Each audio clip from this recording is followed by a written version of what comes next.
everyone, Fatma here from Addictive Tips, and I'm going to show you how you can install a Rainmeter skin from an INI file on Windows 10.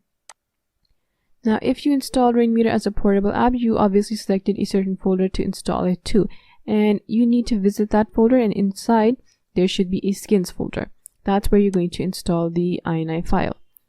If you've got a standard installation of Rainmeter, your skins folder is going to be in this location on your screen. You basically just need the skins folder location.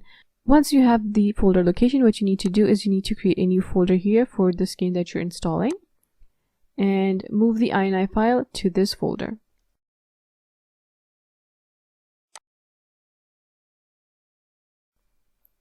If you have Rainmeter open, quit it and then run the app again. And on the app's skins tab, you're going to see the new folder that you created, and when you expand it, you're going to see the INI file. Select it and then click this load button here to load the skin. If your INI file is already part of another folder, what you should do is you should move that folder into the skins folder.